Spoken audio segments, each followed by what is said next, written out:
ভারত সরকারের যুব বিষয় ও ক্রীড়া মন্ত্রকের অধীন মাই ভারত কেন্দ্র, পূর্ব চণ্ডীগড় মেলাঘর এবং ত্রিপুরা অ্যাডভেঞ্চার সোশ্যাল এক্সপিডিশন অর্গানাইজেশনের যৌথ উদ্যোগে শনিবার মেলাঘর পৌর পরিষদের হলঘরে নেশামুক্ত যুব বিকশিত ভারত, একটি মাদক মুক্ত ভারতের জন্য জাতীয় যুব প্রচার অভিযান উপলক্ষে জেলা ভিত্তিক সাংস্কৃতিক প্রতিযোগিতার আয়োজন করা হয়।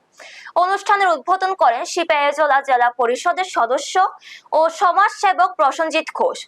উদ্বোধনী বক্তব্যে তিনি বলেন, রাষ্ট্রকে ভালোবাসতে হলে প্রথমে নিজের এলাকা, নিজের স্কুল এবং সমাজকে ভালোবাসতে হবে। 2047 সালের মধ্যে বিকশিত ভারত গড়তে যুব সমাজকে গুরুত্বপূর্ণ ভূমিকা পালন করতে হবে। তিনি আরো বলেন, বর্তমানে রাজ্য সরকার মাদকের বিরুদ্ধে কঠোর অবস্থান নিয়েছে। মুখ্যমন্ত্রীর নির্দেশে পুলিশ স্বাধীনভাবে কাজ করছে এবং মাদক কারবারিদের বিরুদ্ধে নিয়মিত অভিযান চালানো হচ্ছে। অন্যায়ের সঙ্গে জড়িত কেউই আইনের ঊর্ধ্বে নয়, তিনি যত প্রভাবশালী হন না কেন। তাই মাদক মুক্ত ও সুস্থ সমাজ গড়তে যুব সমাজকে সক্রিয়ভাবে এগিয়ে আসার আহ্বান জানান তিনি। এই দিনের প্রতিযোগিতায় নৃত্য, সঙ্গীত, নাটক সহ প্রায় 8টি বিভাগে প্রতিযোগিতা অনুষ্ঠিত হয়। বিভিন্ন বিভাগের বিজয়ীরা পরবর্তীতে রাজ্য স্তরের প্রতিযোগিতায় অংশগ্রহণের সুযোগ পাবেন। অনুষ্ঠানে উপস্থিত ছিলেন মেলাঘর পৌর পরিষদের কমিশনার গোপাল ঘোষ সহ অন্যান্য বিশিষ্ট ব্যক্তিবর্গ। ব্যুরো রিপোর্ট, নিউজ তৎকাল 24।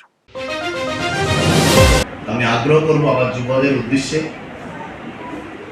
রাষ্ট্রকে ভালোবাসতে হবে, নিজের এলাকাকে ভালোবাসতে হবে, নিজের স্কুলকে ভালোবাসতে হবে। আর্থসামাজিক উন্নয়ন ভারতের প্রধানমন্ত্রীর দ্বারা একলা সম্ভব নয়। বিকশিত ভারত 47 তখনই হবে যখন ভারত 100 বছর স্বাধীনতার হারি ঝান্ডি উত্তোলন করবে। এই ভারত নির্মাণের জন্য আমার যুব সমাজ, এই সিপাহীজলা জেলার এই মহকুমার যুব সমাজেরা এগিয়ে আসতে হবে। এখানে নেশার বিষয়ে একটা কথা বলেছে, আগেও নেশা ছিল, আগেও ফেন্সিডিল ছিল, আগেও গাঞ্জা ছিল, আগেও ট্যাবলেট ছিল, কিন্তু পুলিশের হাত বাঁধা ছিল।